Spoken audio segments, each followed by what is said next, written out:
Good morning, good morning. Welcome, thank you for coming to us.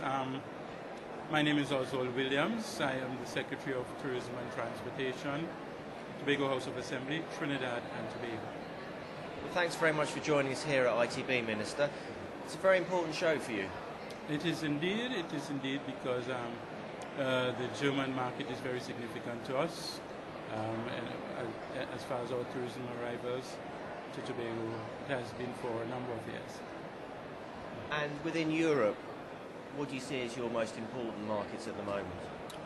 Well, because the United Kingdom is part of Europe, the UK is our most important market. We do get the majority of our international arrival out of the United Kingdom, but Germany is the second most important. And why do you think the UK is so important? Is that airlift as well as the historical links? Airlift significantly because we have 3 airlines out of the UK servicing the island, whereas only we have 1 Condor flights coming to Tobago from Germany. So I think airlift is significant. I think perhaps to maybe our Commonwealth connection and perhaps the fact that we are part of the colonial class of the British Empire.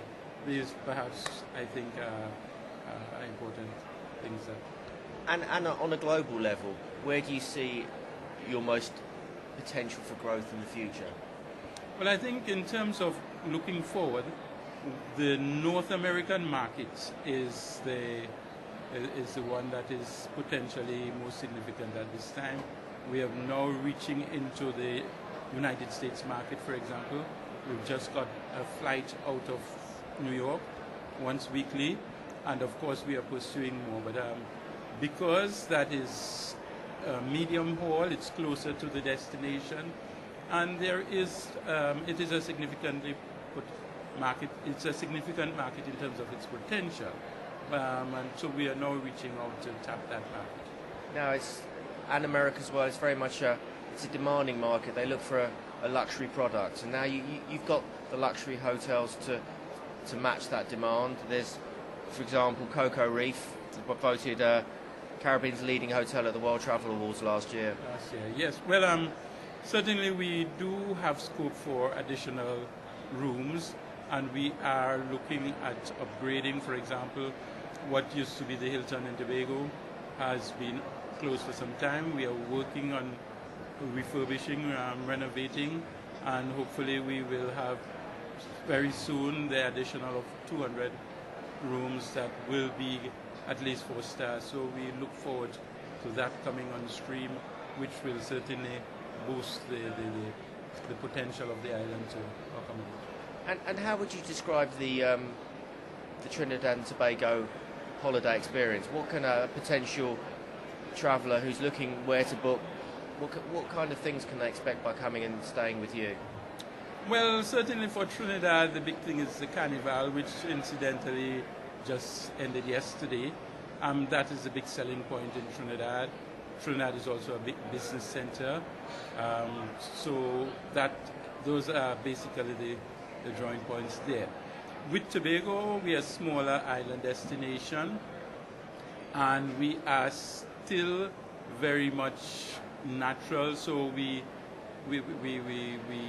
focus on selling the environment, the ecotourism, because you may remember that for 4 years, 2003 to 2006, our rainforests had won us the best ecotourism destination in the world out of the World Travel Awards. We still have that potential, I think. We do have very exciting dive around the island, which I think is perhaps one of the best kept secrets about Tobago. We have very exciting dive. For example, we have the world's largest known brain coral off the Speyside Reef, that dive off Speyside in Tobago. And of course, we do have some very significant events that we are trying to grow and develop and market in. For example, we have our jazz experience, which comes off at the end of April. We do have our boat race, which is usually at Easter, and you know, these and others. We have some sporting events. We have been working on developing our sailing and our game fishing events into significant sporting and tourism events. So therefore we are also looking. One of the things that is very exciting about Tobago as well is that we have some very unique and interesting local cuisine, and we have been fostering some culinary events. We have a culinary festival in May, and we do have what we call a Blue Food Festival in October, both of which tap into the culinary skills of the people. And they are growing events. They continue to attract more and more people as the years go by. So we are working on these experiences to develop the products and to expand the range and the attractiveness of the destination. Okay, Minister, well, thank you very much for sharing your time and your thoughts about Trinidad and Tobago. Well, thank you. It's a pleasure.